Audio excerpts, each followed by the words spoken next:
Audre Lorde, ela traz um ensinamento, e aí eu queria pedir licença para citar ela, né, abre aspas, as ferramentas do Senhor nunca derrubam a casa do Senhor. O que isso significa? Se a gente quer ter uma clínica libertadora, a gente precisa de ferramentas diferentes. Ou seja, a clínica tradicional não basta se a gente quiser libertar. Ela tem que ser uma clínica integrada, aberta, né, para outras fontes do conhecimento, né? E eu vou dar agora alguns exemplos práticos de não neutralidade, né?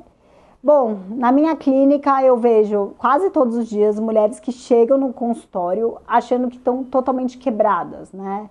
Elas não sabem mais o que elas sentem, elas não conseguem confiar nelas mesmas e muitas vezes elas já passaram por outras terapias onde elas foram tidas pelo próprio terapeuta como histéricas, exageradas, dramáticas e imaturas. Vou trazer aqui um exemplo fictício, né? Uma mulher, vamos imaginar uma mulher que sofre violência psicológica e ela chega relatando no seu consultório de que talvez ela seja paranoica, né? Talvez seja paranoia da cabeça dela, né?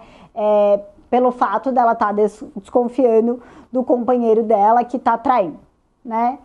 Numa escuta neutra, a gente poderia explorar as fantasias paranoides, certo? Diferente de uma escuta com perspectiva de gênero, porque na escuta com perspectiva de gênero, a gente vai reconhecer que o gaslighting é uma forma de violência real e que validaria a sua percepção. Ou seja, que o fato dela falar que ela acha que ela está tendo paranoia pode ter sido um discurso que foi introjetado pelo namorado dela, né? E mais, é um discurso que é introjetado pela sociedade. Um outro exemplo seria de uma mãe que se sente exausta e culpada por não conseguir dar conta de tudo, né? Essa mãe, eu acho que todas nós já tivemos, né, no nosso consultório.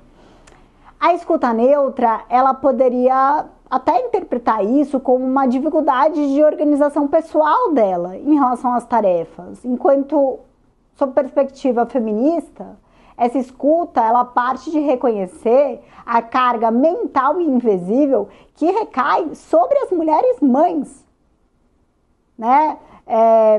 Mesmo porque, e aí eu vou citar uma autora que eu amo, que é a Silvia Federici. A Silvia Federici, ela nos mostra como o trabalho reprodutivo das mulheres, ele é invisibilizado pelo capitalismo, né? Como ignorar isso quando uma mulher chega no consultório falando que ela está exausta por conta dessa dupla jornada? Não tem como. E aí a minha preferida, Bell Hooks.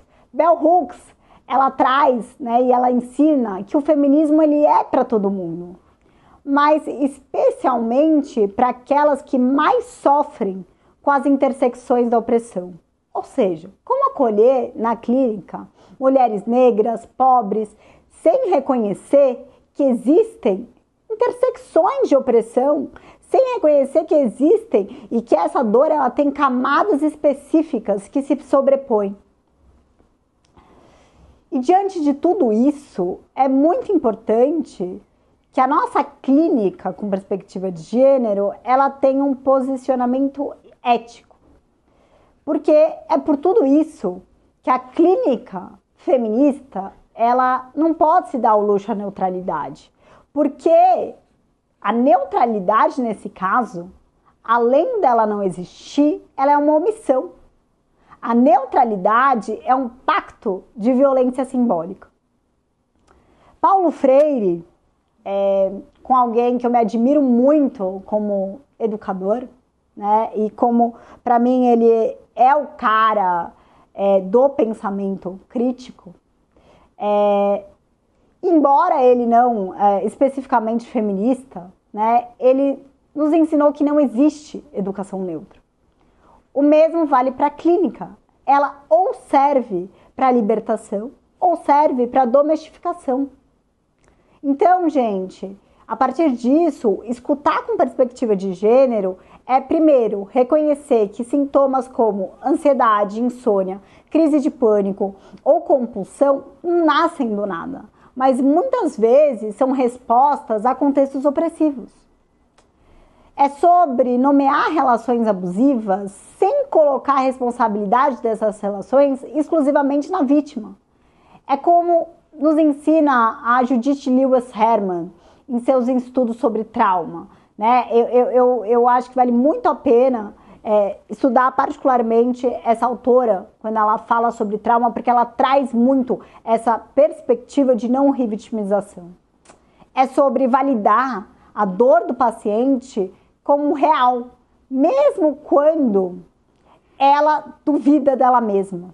Mesmo quando ela sofre e ela está fazendo gaslighting com ela mesma, e isso está corroendo ela por dentro.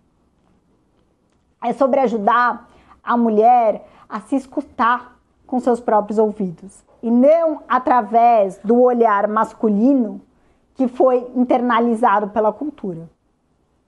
O que a Laura Muley chamou de malé gazê.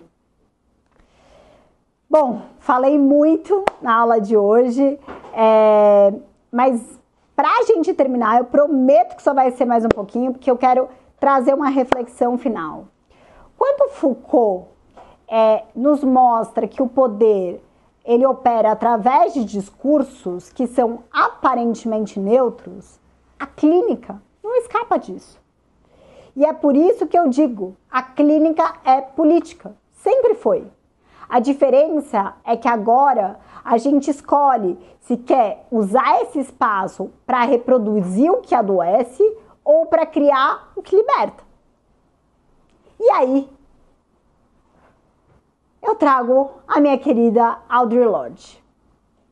Vamos transformar o silêncio em linguagem e em ação. E você tá aqui porque você escolheu criar uma escuta que cura de verdade. Você tá aqui porque você escolheu fazer diferente. E na próxima aula, a gente vai aprofundar cada vez mais o como fazer acontecer essa clínica que não é neutra, mas é uma clínica que é revolucionária. Um beijo e até breve.